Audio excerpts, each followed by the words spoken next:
Bismillahirrahmanirrahim. Mahira menjawab halaman 48 nomor 1 dan 4. Nomor 1, kerjasama karena mereka bersama-sama untuk menghias kelas. Nomor 2-nya, kerja bakti karena kerja bakti adalah bentuk kerjasama dalam membersihkan lingkungan. Nomor 3, dapat menjadikan kita semakin rukun dan bertanggung jawab atas pekerjaan yang kita dapat dan masalah cepat terselesaikan. Yang keempat, tanggung jawab atas pekerjaan yang diberikan, mau menerima saran dan saling tolong-menolong. Assalamualaikum warahmatullahi wabarakatuh. Di sini Honsa ingin bercerita tentang pengalamanku kerjasama dalam keragaman, sikapku saat bekerjasama dalam keragaman, dan manfaat yang kuperoleh dari kerjasama dalam keragaman. 1. Pengalaman kerjasama dalam keragaman. Waktu Idul Adha, kami pulang kampung. Di sana kami berkumpul bersama saudara. Kami masak bersama-sama, membuat nasi bancakan. Ada yang menyiapkan tempat, ada yang menyiapkan masakan. Di dapur, mama, bude, dan tante masak bersama-sama. Akhirnya setelah masakan selesai, kami makan bersama di kebun kakek. Sikapku saat bekerja sama dalam keragaman. Aku juga membantu menyiapkan daun untuk tempat nasi. Daun disobek-sobek sesuai ukuran yang diinginkan, kemudian dibersihkan dan dibentuk. Aku mengerjakan tugasku dengan baik. Nomor 3, manfaat yang kuperoleh dari kerjasama dalam keragaman.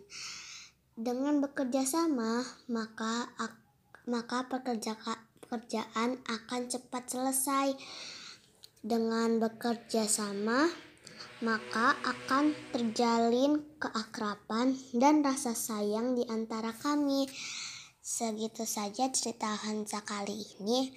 Wassalamualaikum warahmatullahi wabarakatuh. Assalamualaikum warahmatullahi wabarakatuh. Nama saya Naurah, kelas 4D. Saya akan menjawab halaman 49. Poin A, B, dan C. Sebelum kita isi, kita baca teks di atas dulu ya. Adi dan Danu bermain hingga larut sore. Mereka pun kelelahan dan tidak belajar untuk ujian besok. Saat ujian berlangsung, Adi dan Danu kesulitan saat mengerjakan soal-soal. Adi dan Danu sepakat untuk bekerja sama dalam mengerjakan ujian. Lanjut ke poin A. Soalnya adalah, apakah kerjasama yang dilakukan Adi dan Danu boleh untuk ditiru?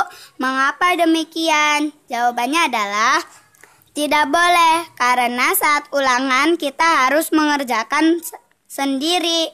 Poin B, soalnya adalah, apakah kerjasama yang dilakukan Adi dan Danu memiliki manfaat? Jelaskan pendapatmu.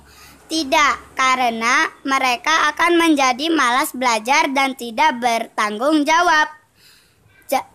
Poin C, soalnya adalah saat ujian temanmu bertanya mengenai jawaban soal. Apa yang sebaiknya kamu lakukan? Jawabannya adalah tidak memberitahu isinya dan menyuruhnya untuk mengerjakannya sendiri. Assalamualaikum warahmatullahi wabarakatuh.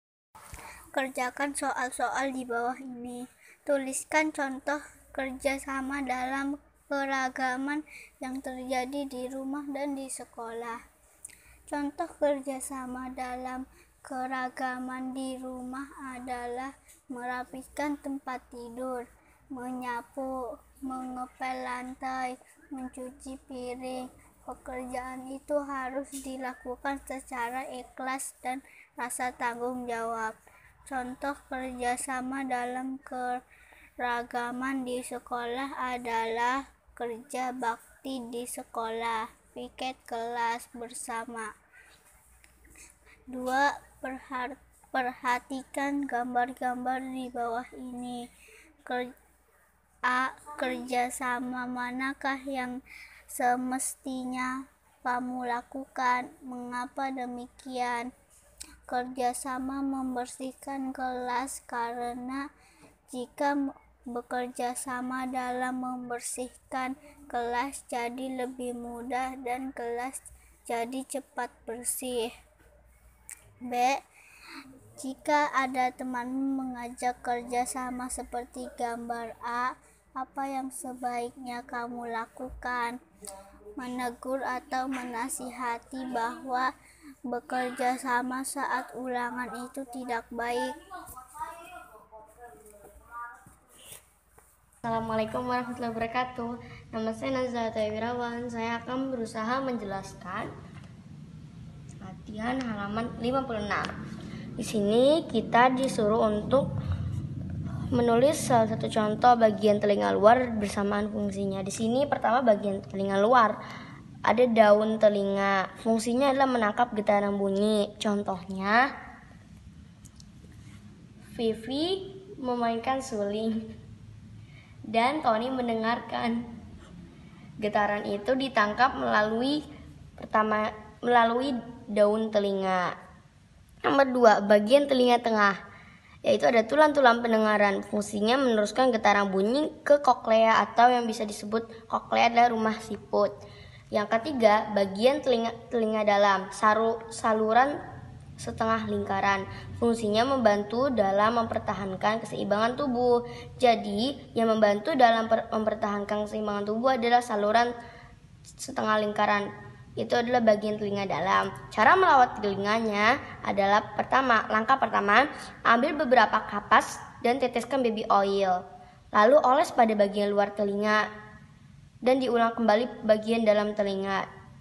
Dan harus berhati-hati. Wassalamualaikum warahmatullahi wabarakatuh. Syukron.